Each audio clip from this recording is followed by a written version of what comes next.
Wa la yashrabuhu lidaruratin, dia minum yang memabukkan itu bukan untuk sesuatu yang darurat. Kalau darurat maka kada apa-apa, dan itu sudah ada dalam kaidah ad-daruratu tubihul mahdzurat. Situasi yang genting, yang darurat, maka membolehkan apa-apa yang dilarang. Orang makan babi haram, tapi ketika situasinya darurat maka wajib. Itu dalil wajib makan babi. Suah makan babi. Kada suah aja, kuahnya aja. Udah kami gelari kuah. Kuah aja kami. Waktunya belum Islam, ini kada suah pang makan babi. Suah aja kami makan babi, kada suah. Kuahnya aja. Tuh ada udah kami gelari kuah. Jadi itu dalil makan babi hukumnya wajib apabila kalau situasinya darurat, tak kurung dalam penjara, dalam goa, ada makanan lagi. Bila kada makan sama dengan ini, sebuting aja pilihannya, mati, maka wajib makan babi. Bukan berarti daripada aku makan babi baik aku mati, itu konyol, itu bunuh diri ngarannya, dan itu dosa besar. Disuruh nyaman gak mau ya lah. Orang kafir itu pian kalaunya ada nas dalil memadahkan babi itu halal, maka orang-orang non muslim yang mu'alaf tuh pasti makan babi basah pulang, karena kenyamanan rasa dagingnya tuh. Inilah, jadi dia makan atau minum sesuatu yang memabukkan tadi karena darurat. Jadi kalau sudah darurat maka hukum kada berlaku. Al-hukmu yaduru ma'al illah. Begitu usul fikih mengatakan, hukum itu bisa berbeda-beda. Beda-beda apa? Hukum bisa berbeda-beda karena suatu keadaan gitu. Al-hukmu, suatu hukum, yaduru, dia bisa berubah ma'al illah, tergantung alasan. Yang sekarang halal mungkin besok kada halal, yang sekarang haram mungkin besok wajib, tergantung keadaan posisi kita. Jadi itu ulama sudah menggariskan al-hukmu yaduru ma'al illah, hukum bisa berubah-ubah tergantung keadaan. Dan diantara kaidah juga usul fikih, ad-darurah tubihul mahdzurat, suatu yang dilarang itu dibolehkan ketika situasi sedang genting dan darurat. Jadi kalau ini minum karena darurat atau makan karena darurat maka kada apa-apa. Ada semalam orang bertakun, Ustadz, apa hukumnya memakan, meminum apa tuh? Minyak bintang. Ayo nambah minyak bintang ya Pak. Ada kekawanan kita bertakun lah, apa hukumnya memakan atau meminum minyak bintang? Ulun jawab, pertama ulun kada tahu bahannya itu apa. Bahannya apa kan kada tahu. Kalau hingga sawit aja atau minyak bintang apa bahannya apa aja? Kada tahu. Haji Bang. Minyak bintang. Bahannya apa tuh? Ingin mendengar aja, melihat kada suah. Melihatnya kada suah aja Pak Haji. Iya, jadi yang tahu itu kalau dipadahkan halal kan kada belum tentu kan, tergantung bahannya kalau. Nah gitu. Jadi kada kawalun memastikan langsung halal aja, kada kawal juga. Karena ulun kada tahu bahannya dari apa. Mungkin minyak-minyaknya itu bisa dibuati orang otak manusia. Ada juga orang dulu apa minyak apa tuh, minyak bubut kah, dipatah-patah berarti sebubut tuh, nah dipatah-patah karena di macam-macam nih, itu kan sudah melanggar ketentuan syariat, zalim sudah. Jadi hasil yang dihasilkan, yang diperoleh dari sesuatu yang kada baik, maka kada baik juga. Wallah alam lah, kecuali memang sangat-sangat darurat. Tapi ya mungkin kalau seandainya kada diminumi mati. Pertolongan pertama misal ada orang tabrakan berkendaraan, bung tabrakan, kalau patah tulang, ujar orang sana, ayo cepat dibawa ke rumah sakit. Rumah sakitnya 8 jam lagi hanya sampai, maka kada sampai kayaknya nih orangnya 8 jam lagi meninggal sudah. Lalu mau kada mau ada yang diisi itu, ya sudah masuki aja dalam awaknya tuh, karena si kakawan juga dikeluarkan kan. Jadi kada kawa dipadahkan langsung halal tuh kada kawa, karena menurut informasi pun bahan-bahannya itu rahasia.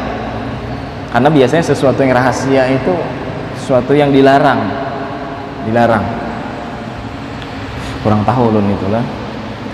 Nah, jadi itu tadi syarat-syarat orang yang wajib di had, yaitu dihukum ketika dia mabuk. Inya tahu itu memabukkan, inya mukallaf, inya balik berakal, lalu inya tahu itu diharamkan, tahu itu memabukkan, dan dia tidak meminum bukan dalam keadaan darurat, maka ketika ada orang mabuk kayak itu dihukum 40 kali cambukan. Pada dapang ada kita lah, ini kita lain hukum Islam, kita lain hukum Islam. Zaman Nabi bang adakah? Ada. Zaman Nabi itu ada sahabat Nabi SAW yang pernah mabuk, namanya Qudamah bin Mad'un. Qudamah bin Mad'un di sidang sanak Utsman bin Mad'un. Utsman bin Mad'un kalau dalam kitab dipadahkan itu adalah saudara sesusuan Nabi Muhammad. Kitab sejarah yang paling halus saja ada, Khulasah Nurul Yakin. Ketika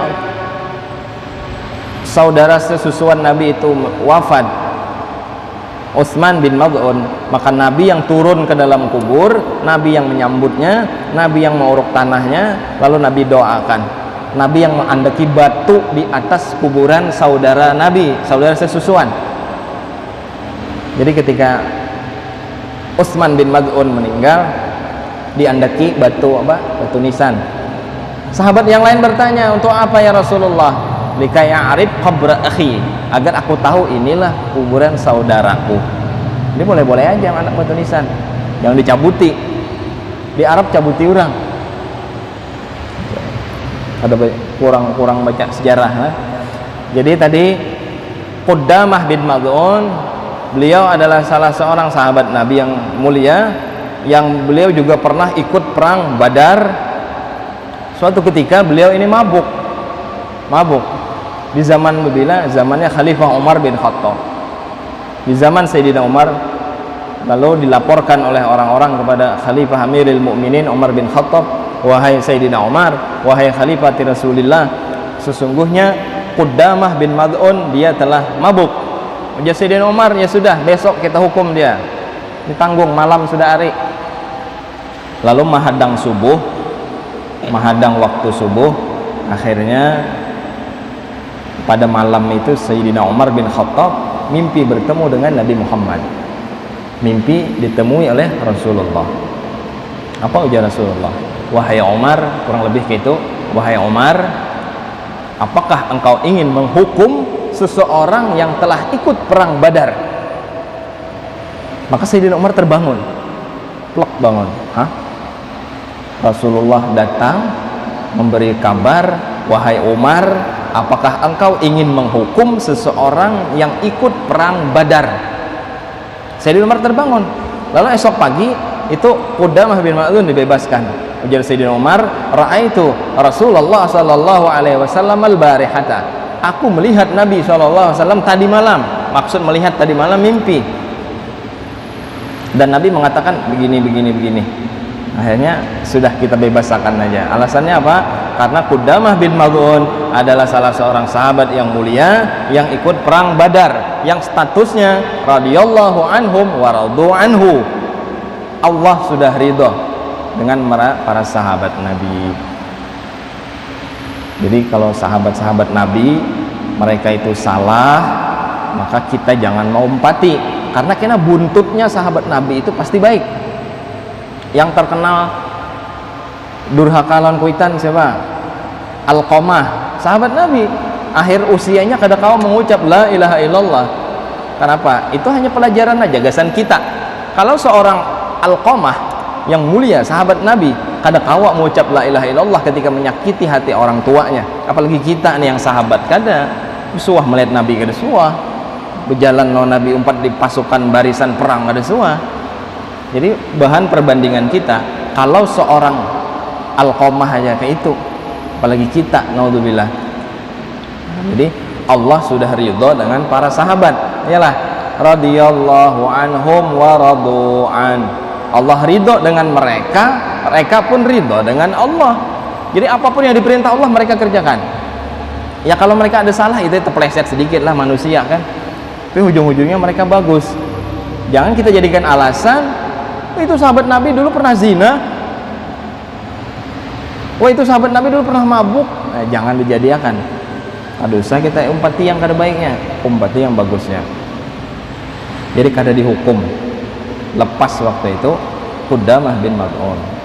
Jadi ada di dalam syair Badriyah namanya, Jaliyatul Qadar aslinya. Jadi ada syair ngarannya Jaliyatul Qadar. Di situ disebutkan fabakhin lahum fallahu qad qala malu ma syi'tum fadzanbu minkum muktafar. Ada kata-katanya gitu.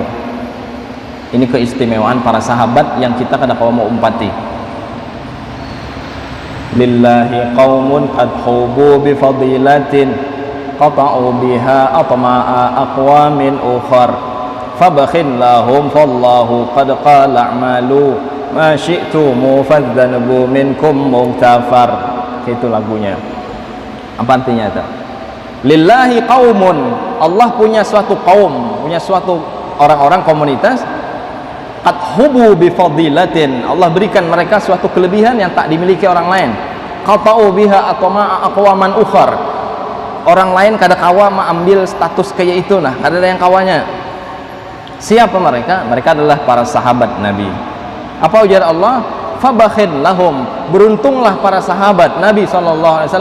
Apa ujar Allah? Fabakhin lahum wallahu qad qala a'malu ma syi'tum fadzanbu minkum muktafar. Wahai para sahabat Nabi, kerjakanlah sesuka kalian apapun, malu ma syi'tum, kerjakan apa yang kalian mau, fadzanbu minkum muktafar, dosa kalian sudah diampunkan oleh Allah. Ini kelebihan para sahabat Nabi. Nah, jadi yang halus, yang ganal, yang tuha, yang hebat, yang kada hebat, yang ahli perang, yang semuaan sama. Kalau mereka statusnya sahabat Nabi, kita diam aja sudah. Kalau sahabatnya salah, jangan dituruti, karena mereka manusia. Dalam kitab Ghaithul Bayan disebutkan mereka itu bisa salah. Mereka bisa salah. Apa disebutkan? Ada bunyi syairnya. Baca. Wa ma jara bainas sihabi naskutu anhu wa ajrul ijtihadi nuthbitu. Apapun yang berlaku yang dibuat oleh mereka para sahabat, naskutu, kita diam aja sudah. Kayak apakah buahnya itu, naskut, kita diam, karena mereka dapat pahala dari Allah. Kenapa? Karena perjuangan mereka yang begitu hebat untuk agama Islam. Jangankan harta, jangankan tahta, nyawa mereka beri untuk Islam, untuk Allah, itu kan. Jadi wajar Allah beri mereka apresiasi yang begitu hebat. Qala ma syi'tum fadzanbu minkum muktafar, Allah ampuni sudah dosa-dosa mereka. Jadi kalau ada kisah di sini, misal sahabat pernah mabuk, jangan tiru mabuknya, tiru perjuangan mereka untuk Islam. Apa kebaikannya 200.000, kejelekannya 1, masa yang 1 dituruti? Ini kan kada bijaksana nih. Jadi Qudamah bin Mad'un ketika mabuk maka dilepaskan oleh Sayyidina Umar. Ada lagi sahabat Nabi yang pernah mabuk, namanya Abul Mihjan. Abul Mihjan pun pernah mabuk. Ada lagi siapa tuh? Nuaiman pernah mabuk, rancak juga disiksa, didera oleh hukuman itu. Cuman begitulah para sahabat, itu seolah-olah historinya untuk pelajaran ke kita. Kalau sahabat ini mereka melakukan kesalahan, kita pun bisa salah. Tapi lihat, mereka adalah orang-orang mulia, orang-orang pilihan, dan di hujung-hujung akhirnya mereka akan mendapatkan husnul khatimah. Nah kita, wallahu alam, kada tahu. Jangan sekali-sekali kita tiru, ya. Kita hendak meniru yang bagus-bagusnya aja.